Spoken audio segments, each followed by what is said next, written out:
I'm seeing so many old faces. This is a tough crowd, I'm telling you. This is a tough crowd. I want to tell you what, I see some of my former teachers out there. I feel like I'm getting a grade tonight. So, hey, thank you for being part of the great American political process. Coming out on a beautiful Monday evening to take part in the future of America, the future of Wisconsin. Together, we can get this done. Thank you.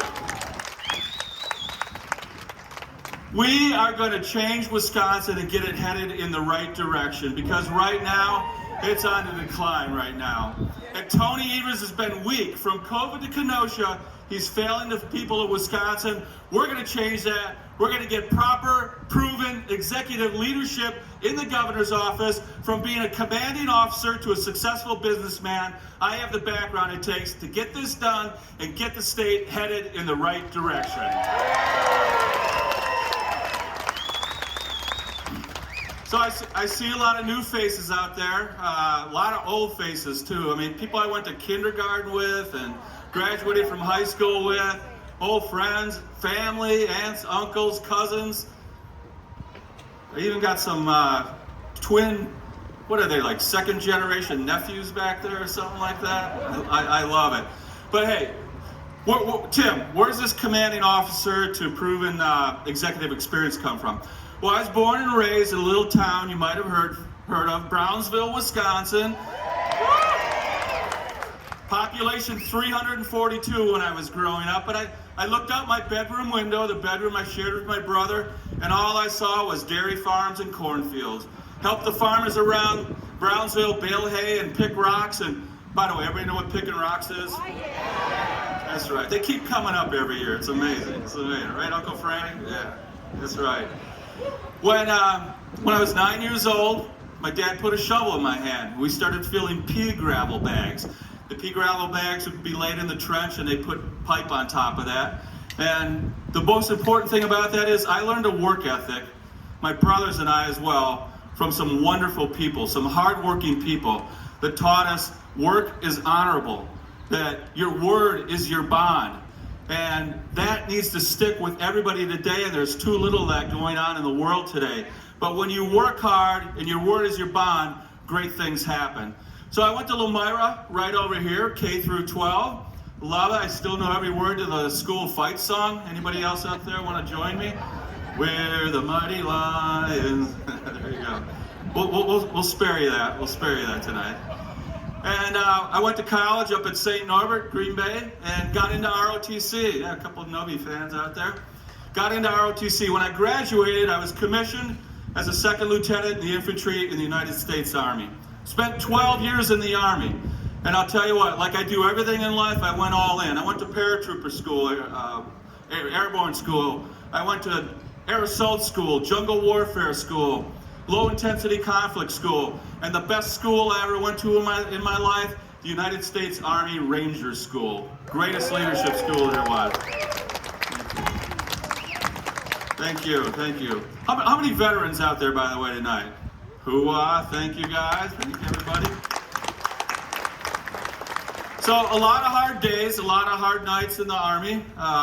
Loved every minute of it. But the greatest honor I had in my 12 years was being the commanding officer of the Tomb of the Unknown Soldier at Arlington National Cemetery. What a great spot. So left the service after 12 years at the rank of major, and my wife Barbara waved to everybody over there. Here she is. We moved back to Wisconsin after I was discharged and rejoined the family business. Unfortunately, a year later, my dad passed away. Our dad passed away. And one of my great regrets in life, I didn't get to spend more time with him. Great American entrepreneur, great American story. Dad started Michels Pipeline. He was the boss, he was the foreman. He had 4 employees, and my mom drove the dump truck. And she could work a mean stick, I'll tell you that. But Dad passed away, and we had a few hundred employees at the time. My brothers and I stood shoulder to shoulder for the past nearly 25 years. We went from a few hundred employees to today, over 8,000 people. And these are thank you. Somebody pat my brothers on the back over there too. They deserve a lot of credit. Probably more credit than I do even. Thank you guys. But we built that business despite the overburden of bureaucracy and excessive taxation and the government standing in our way all the time. As the liberals, as Barack Obama said, you didn't build that. You know, we did build that. We had a lot of hardworking, wonderful people, thousands of people standing by our side continuously. And together, we made a great American company, the greatest construction company in Wisconsin, the largest construction in Wisconsin, and these are 8,000 family providing for jobs. Thank you.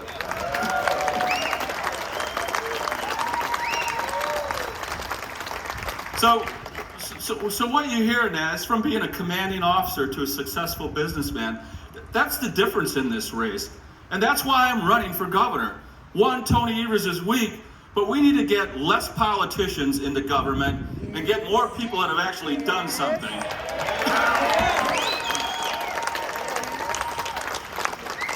Everywhere I go, people say, Tim, thank you for getting into this race. I've been waiting for somebody like you that is an outsider, that is a businessman, that isn't looking for a political career. I'm 59 years old. I'm too old to start a new career, but I'm going to give this my all for 4 years. If I do a good job, maybe 8 years. But I'm not looking to make any friends in Madison. People of Wisconsin are tired of politics as usual. They're tired of the political status quo, and they are ready for change, and that's why we're in this race, and that's why we're going to win.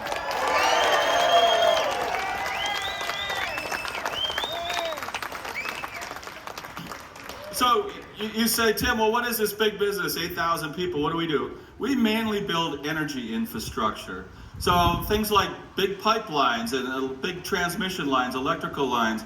In fact, we were building the Keystone Pipeline on Inauguration Day 16, 17 months ago. And what happened on Inauguration Day? The first thing Joe Biden does, he signs an executive order canceling the Keystone Pipeline. That night he's dancing at his inaugural ball. What did we have to do? We had to lay off 700 hardworking men and women. And what do we have to show for it today? $5 gas, $6 diesel. $6 diesel driving up the price of everything. Grocery products, goods, services everywhere. What were they thinking? The problem is they're career politicians and they have no idea what they're doing. Tony Evers and Joe Biden are two peas in a pod. Career politicians that are in way over their head, and I challenge anybody, what have they ever done right while they've been in office? They're unsuccessful. We're going to replace it with proven executive leadership and get this state headed in the right direction.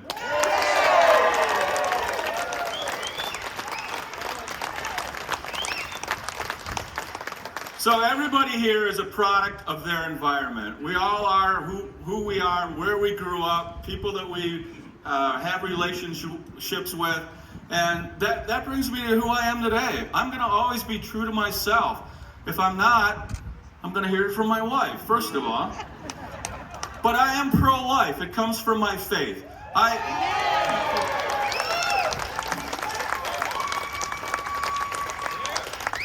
am pro-gun. When I was a little...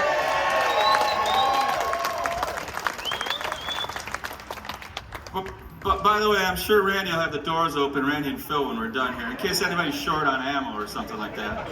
But growing up in Brownsville, I started hunting when I was a young boy.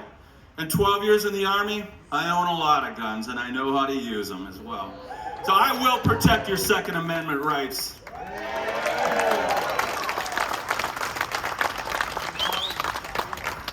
So I'm pro-veteran, of course, pro-military. Nobody's given a greater sacrifice than our veterans out here. Thank you again very much. And you can know that I'm anti-tax, anti-big government, anti-bureaucracy. And that's what we need. We need more people that aren't in the political class. That's one of the problems we have. Everybody that goes to Madison, everybody that goes to Washington, D.C., their number one priority is to get reelected. Enough of that. We need people in office that are going to stand up for the hardworking, tax-paying, law-abiding citizens of Wisconsin. You deserve it.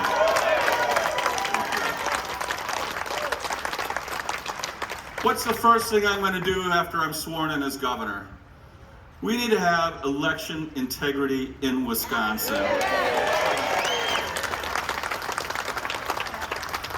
When I took that oath of office, swear to uphold and defend the Constitution, our entire constitutional system comes crumbling down if we don't have honest and fair elections in this country.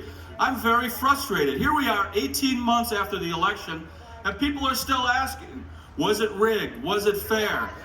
That should not happen in the United States of America. We are not some third world country. We are not some banana republic. This is the United States of America. I don't care if you're a Republican, an independent, or a Democrat. We should not have questions about was the election fair or rigged.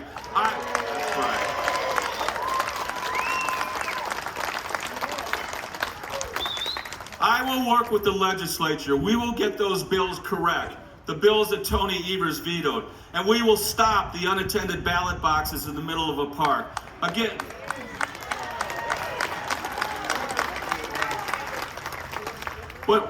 when I was in the service, we had a thing called positive chain of custody. Whether it was a secret document or a soldier's drug test, somebody had positive control of that from start to finish. You cannot have ballot boxes overnight in the middle of a park. People are certainly going to have questions. That's wrong. I will stop that. We will also, thank you. We will also stop out-of-state billionaires from coming in, like Mark Zuckerberg did, and taking control of our election process. There'll be no more Zuckerbucks here in Wisconsin as well. And the indefinitely confined, those people that say, hey, I had COVID, therefore send me a ballot for the rest of my life. In some cases, I've heard multiple ballots. That has to stop. We have to scrub the voter rolls. We need to get election integrity in Wisconsin. It's one of the very first things that I will do. Then, another thing, we have a little crime problem here in Wisconsin, and it's gotten a lot worse in the last 2 years. Crime in Wisconsin is at a 30-year high. Violent crime, murder, assault, a 30-year high, and most of that is spiked up in the last 2 years or so. Why is that? It's a byproduct. It's a derivative of the defund the police movement. What do I mean by that? Our culture has shifted in America and here in Wisconsin. Barbara's brother is in law enforcement. He's a cop. We would sit around in our backyard and I'm like, hey, Greg, what's going on? He said, Tim, it's great. You know, I got a lot of respect out there. He tells me now he goes to his backyard barbecue and his neighbors that used to say, hey, Greg, come on in, welcome, love you, back the blue. Now they're like, you know, Greg, I'm not so sure I'm supposed to like you anymore. I'm a little confused. How did this happen? Defund the police movement. It has to stop. Everybody in law enforcement in Wisconsin is going to know that the governor has their back, that I will back the blue.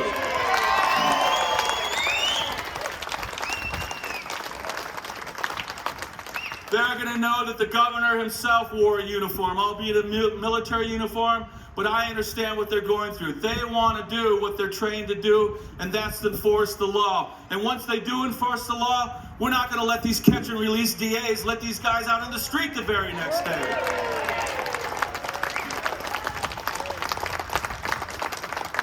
We must have rule of the law in America and rule of the law in Wisconsin, and I will ensure that that happens. Crime reduction can be changed overnight. It all starts at the top. It starts with leadership. I'm going to bring leadership that backs the blue and brings crime to its knees in Wisconsin. Bad guys are not going to like me at all.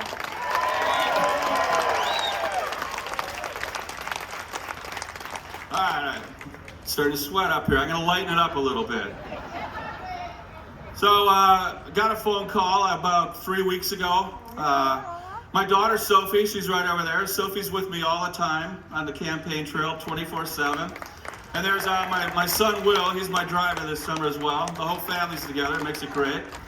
But I always give Sophie my phone whenever I'm at an event or speaking. You got my phone right now? There you go, Sophie. So I was speaking to 100 business leaders in downtown Milwaukee in the core business district. They're very concerned about crime in Milwaukee. And I got done. Everybody was saying, Tim, thank you. You're exactly what we need in this state.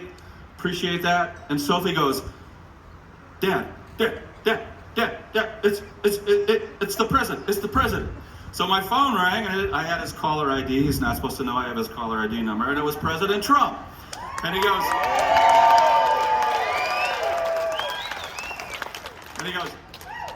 Tim, this is Donald Trump. I'm going to endorse you. You're the only one that can win this race. Like me, you're an outsider. You're a businessman. And I think you're going to win, and I like winners. There's my Donald Trump impersonation. Not do that. So I'm honored to have the support of former president.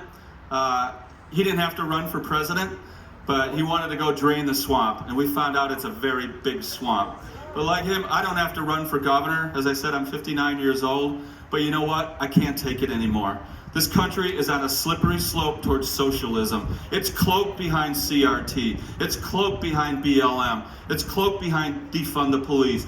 But somebody once said, I think it was Thomas Jefferson or maybe Edmund Burke, all it takes for evil to prevail is for good men to do nothing. My wife thinks I'm a good man, and we're going to run, and we're going to bring some goodness back to this state.